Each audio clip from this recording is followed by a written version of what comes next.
Bom dia. Bom dia. Essa semana eu já dei 2 shiurim de Parashá. Então hoje vamos falar sobre o dia de hoje, Pesach Sheni. Pesach Sheni cai no dia do trabalho, nada é por acaso. No Brasil, o dia do trabalho é o dia de não fazer nada. Mas pra gente é o dia do trabalho para a gente poder recuperar aquilo que a gente perdeu. E Baruch Hashem deu chance para aqueles que normalmente não conseguem vir durante a semana. Hoje conseguiram vir, ainda ficar no shiur. Baruch Hashem. Graças a Deus. Então tá valendo. É quórum recorde. Dá para até terminar. É recorde de sexta, mas de sábado Baruch Hashem ultrapassa. Não, tudo bem, mas sexta-feira. Não, de lá de durante a semana, de segunda a sexta. Sim, Vale uma foto. Então eu estava estudando hoje de manhã, nos poucos minutos que eu consegui antes da Tefilá, sobre o Pesach Sheni. Eu fui pegar na Parashá, que a Torá conta sobre a história do Pesach Sheni, Parashat Be'alotcha. A primeira parte que eu vou falar, todo mundo já deve ter ouvido. Eu só quero acrescentar um ponto que o Rebbe traz aqui nessa Sihá, maravilhoso em relação a consertar em relação à segunda chance. Então, quem ouviu a Halachá depois que o Rabino falou, mas basicamente a história do Pesach Sheni, foram aqueles que não conseguiram no deserto fazer o primeiro Pesach, porque eles estavam impuros, porque eles estavam dedicados a cuidar do túmulo, especialmente de Yosef. Então eles não podiam fazer o primeiro, então eles chegam para Hashem, chegam para Moshe, pedem para fazer, falam, Lama Nigará, por que a gente vai ficar, por que vamos sair perdendo? E Hashem vai lá e dá uma nova mitzvah, teoricamente uma nova mitzvah, e fala, vocês têm agora um mês depois, no dia 14 do mês seguinte, um mês depois de Pesach, vocês vão lá e fazem o Pesach Sheni. E essa regra valeu não só para aquele ano, mas assim Hashem estabeleceu para qualquer vez que alguém perder o primeiro Pesach. Por que alguém perderia? Ele ficou longe, ele estava impuro, sem querer, ou até por querer. Ele tem a segunda chance, que é o Pesach Sheni, e hoje é esse espírito de você sempre ter a segunda chance. Lembrando que hoje também é o Yursai do Rabi Meir Balanés. Muito bom, Rabi Meir Balanés. E Rabi Yehuda Berabilai também. Rabino no imposto de renda. Ele é rabino no imposto de renda? Você mandou para ele tua declaração? Olha só. É uma segura. Qual é o endereço? É segurar. Segurar para não cair na malha? É. Tá bom? Bom saber. Impostos. Para não cair no jogo do governo. Eu comentei no Shur de Tanakh não faz muito tempo que o povo estava reclamando que tinha muito impostos. Não foi na época de Shlomo, depois que ele faleceu, em um outro momento. Então, muito impostos, deu uma briga, eles estavam pagando 10%. Então, eu vi uma coisa muito bonita que o Rebbe estava aqui explicando. Existe 3 opiniões sobre o Pesach Sheni, como ele funciona. Hoje isso não é prático, se Deus quiser, quando a Sheikha chegar vai ser prático, mas essas 3 opiniões mostram para a gente o significado do dia de hoje. O que significa, qual que é as 3 opiniões? 2 opiniões são parecidas. E eles falam o seguinte, se você perdeu o primeiro, então você tem a segunda chance. Como chama isso? Você tem 2 linguagens. Uma é Tashlumim, a outra é Takaná. Tashlumim significa você vai lá e você completa. Leashlim, ficou faltando. Então você vai lá, ficou faltando, a Hashem te dá uma chance, tudo bem. Agora você pode ir lá e você pode completar. Pagamentos também, Tashlumim. Boa, então Tashlumim também significa, se eu quiser parcelar no cartão, eu estou pagando em Tashlumim. Então, na verdade, seria como se fosse, olha, eu perdi o primeiro, então a Hashem fala, ó, você perdeu o primeiro pagamento, você pode ir lá, você paga o segundo, você completa, sem juros, um mês depois, sem juros, a Hashem não cobra juros, e aí você consegue consertar.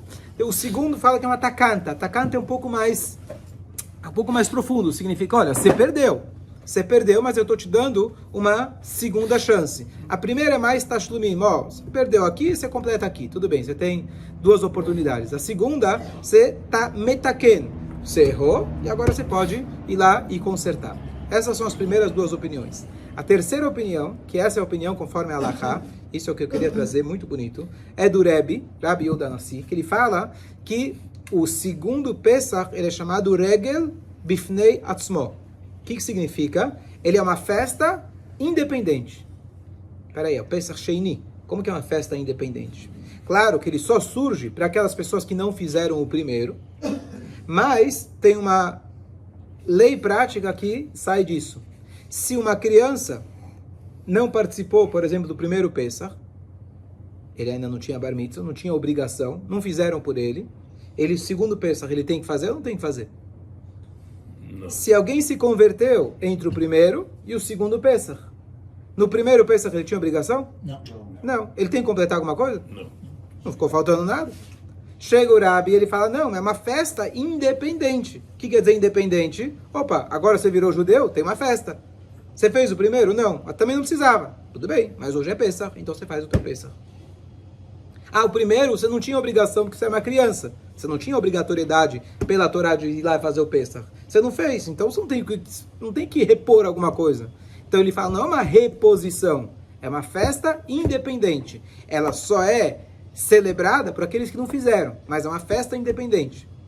Deu para entender? Um fala, você veio completar. Outro fala, você veio refazer. O outro vem lá e fala, você não veio refazer nada. É uma festa que você tem essa obrigação independente da outra. Quem fez na primeira não precisa fazer na segunda, mas essa festa é independente. Se alguém se converteu no meio ou cresceu no meio, ele vai lá e vai ter que fazer esse Pesach. Qual é a dúvida? Não precisava, não podia.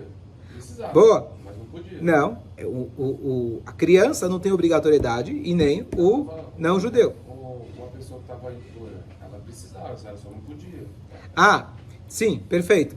Mas o ponto é que ele é uma festa independente e ela serve até mesmo, não só para quem não podia fazer, precisava fazer, mas não pôde fazer, até mesmo para aquele cara que nem precisava fazer, também serve para ele. E aqui está justamente a novidade.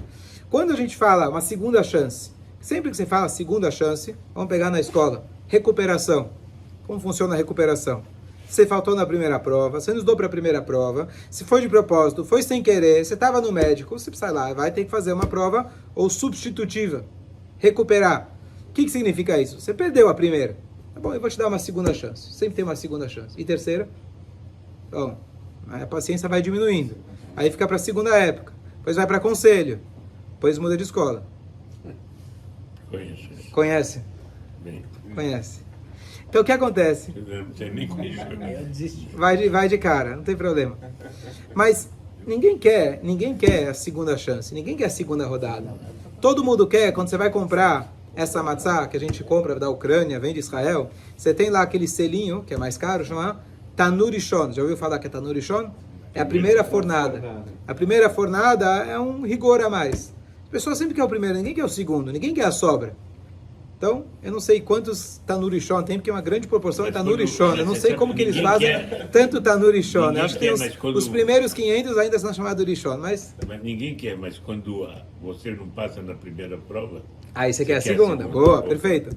Mas quando você ganha a segunda, você se sente às vezes como segunda categoria. O cara passou de primeira. Vamos pegar. O cara entrou na faculdade. Um entrou de primeira e você entrou na lista. Na segunda lista, na terceira lista. Às vezes você se sente segunda categoria, você já está em outro nível. Eu estou falando, a pessoa pode chegar a se sentir segunda categoria. Eu estou aqui para compensar aquilo que eu perdi. É difícil. Então você vai pensar, o que é Pesach? O que é Pesach Sheni? Bom, se algum dia eu falhei em alguma coisa, se é que acontece com algum de nós que falhou em alguma coisa, se é que acontece, ninguém. Mas é só um exemplo teórico. Então, se você perdeu na primeira, então Hashem vai lá, sabe o que? Eu te desculpo. Mas desculpa, você fica com aquela sensação, tá, eu entrei também. Eu entrei depois, mas me colocaram aqui. Na minha época, você falava PPP. Papai pagou, passou. Boa. Papai pagou, passou. Mas não é uma sensação agradável se você entrou porque te colocaram e não porque você entrou de primeira. Vem aqui o Pesach Sheni. Ele fala o seguinte, Pesach Sheni não é só para aquele que não pôde fazer, para aquele... Pesach Sheni é uma nova oportunidade do zero. Não é que você entrou de segunda lista, você veio recuperar, você veio repor, você veio substituir. Você tem aqui uma nova oportunidade do zero. Você vai entrar igualzinho o primeiro. E a tua sensação tem que ser igual do primeiro. Por isso, aquela pessoa que nem obrigatoriedade tinha na hora que ele teve o primeiro Pesach, não é que ele não pôde fazer, ele não tinha que fazer, era uma criança, ele nem judeu era, não tinha, é proibido para o não judeu fazer. Nem judeu ele era, chega o segundo... Hoje é a hora de você fazer. Significa que segunda chance para Hashem não é só segunda chance. Pelo contrário, às vezes, aquele que entrou de segunda, ele vai sentar lá na frente na classe. Ele vai ser coroado, ele vai ser premiado, porque ele teve agora, apesar da dificuldade, ele foi lá, superou, e Hashem dá para ele uma nova oportunidade zerinha. Hashem não olha para o cara e fala, não, esse aqui... tudo bem, a gente dá uma chance para ele, olha só, está se esforçando, tem potencial, conhece essa frase? Tem potencial. Todo mundo tem potencial. O cara que vai mal pra caramba, você fala que tem potencial. Não é elogio, tem potencial. Você quer a nota, você quer passar. Hashem, ele vira e fala, hoje você tem uma nova oportunidade do zero e você vai entrar como todo mundo. Você não é segunda categoria, você é primeira igual os outros. Agora, quem fez e faz questão de fazer de novo, pode-se considerar que ele fez um extra, ele está... É proibido Da a mesma pessoa... maneira que você está salvando uma parte de baixo, se o outro pode usar isso para se elevar. Boa, então no sentido literal, quem fez o primeiro Pesach, ele é proibido de fazer o segundo Pesach. Ele está proibido, só pode fazer quem não fez o primeiro, então é exclusivo. É exclusivo. Mas o espírito desse dia, que é o que nós hoje recebemos, o espírito desse dia serve para todos. Então você pode não poder realizar fisicamente aquele korban, mas você está se beneficiando do espírito que Hashem foi lá e deu uma nova mitzvah iniciada pelo povo, e Hashem fala, estou com vocês, e vocês estão ganhando uma nova mitzvah, uma nova oportunidade, zerinha. Cadê o vinho? Cadê o vinho? Cadê o Você vinho? quer os 4 copos? É, os 4 Vamos? Pode pedir. Pode pedir. Uma nova oportunidade. Só que hoje pode ser com cerveja também. Que é Hametz. Entendi, é interessante isso. Agora, dá mais um exemplo paralelo Você não pode se desse... sentir superior porque você fez os dois. Não te dá chance. Mais um exemplo.